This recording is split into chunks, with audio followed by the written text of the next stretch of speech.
You've built, you farmed, you fought, but have you ever commanded the dead? Following in the footsteps of Monday's Mod Watch, today we're not just eating bodies, we're resurrecting them. Because today, we're not Vikings, we're necromancers.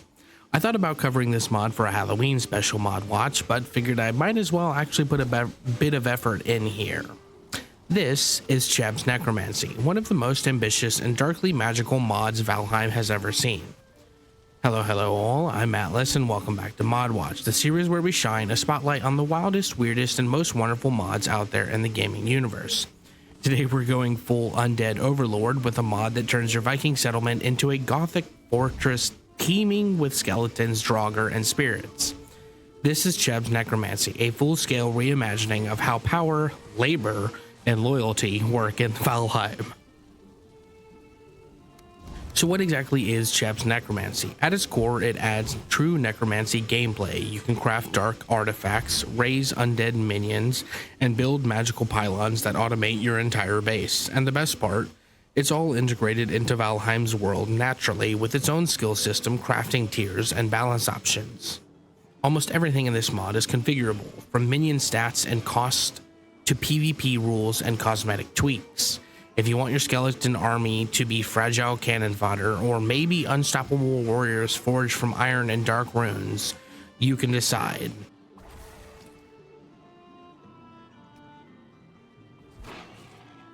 Let's start with the tools of the trade, your necromantic arsenal, if you will.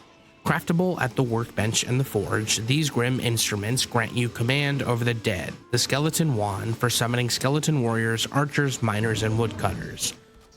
The draugr wand for calling forth your swamp-delling bruisers, warriors and archers alike. The orb of beckoning, which summons skeleton mages and lets you direct your minions.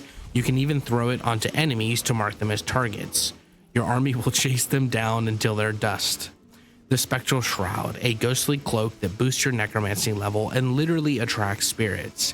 If your power's high enough, they'll serve you. And of course, the necromancer's hood, because what's a dark sorcerer without some drip? For those using adventure backpacks by Vapok, which I've covered before and I'll link in the top right hand corner with an annotation, there's even a necromancer's backpack, which doubles as a spectral hood or shroud replacement. Control over your undead army is clean and intuitive, and of course, you can configure these keys as well. The B key summons a minion. The H key cycles between minion types, say from a warrior to an archer. The F key makes your army follow. The T key tells them to wait. Shift plus T lets them roam freely. And G teleports them to you, which is perfect for when they get stuck or if you want to cram your skeleton into a longship.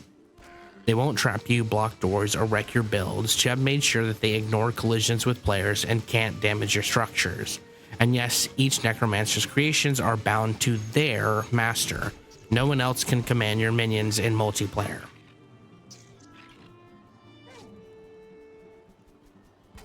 Then there's the necromancy skill itself. As you raise and control your dead, your necromancy level grows, strengthening your minions' health and quality over time. The higher your level, the tougher your horde becomes. If you want to go deeper, you can upgrade your summons by holding spectral materials when you raise them.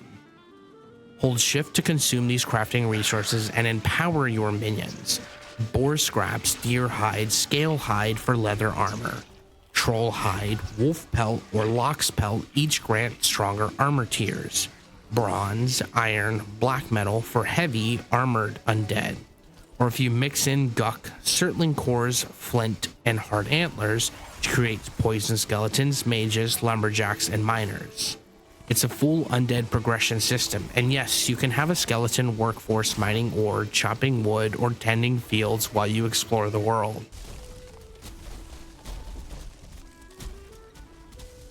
But Cheb didn't stop at minions, he went full automation overlord. The mod adds a suite of magical pylons and structures that turn your base into a living, breathing undead machine. The necropylon spawns gatherers who roam the area collecting dropped items, stashing them in nearby chests. They're like walking vacuum cleaners with backpacks. The refueler pylon automatically feeds smelters, kilns, fireplaces, and torches. No more resin runs.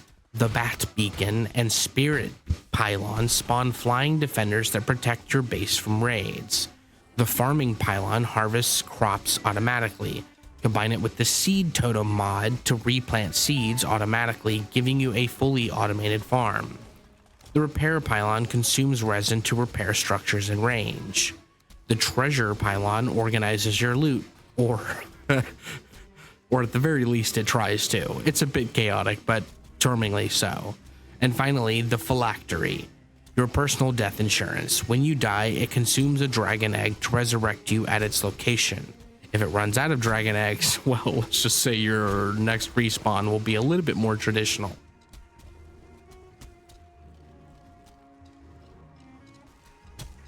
Now, it is worth mentioning there are some soft incompatibilities to be aware of with this mod.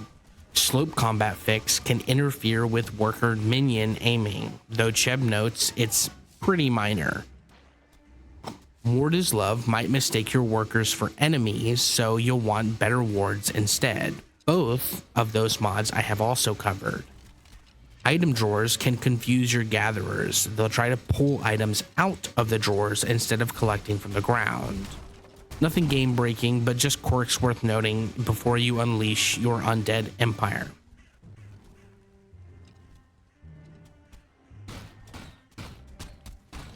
Cheb's Necromancy is one of those rare mods that makes everything feel alive, or maybe more specifically, unalive. It doesn't just give you power, it gives you a new way to play Valheim. You're not just surviving anymore, you're building an empire of bone, blood, and spirit. From commanding skeleton laborers to summoning spectral guardians and crafting pylons that handle your chores, this mod turns Valheim into something closer to a dark fantasy management sim. It's spooky, it's absurdly detailed, and it's honestly one of the more impressive examples of how far Valheim modding scene has come.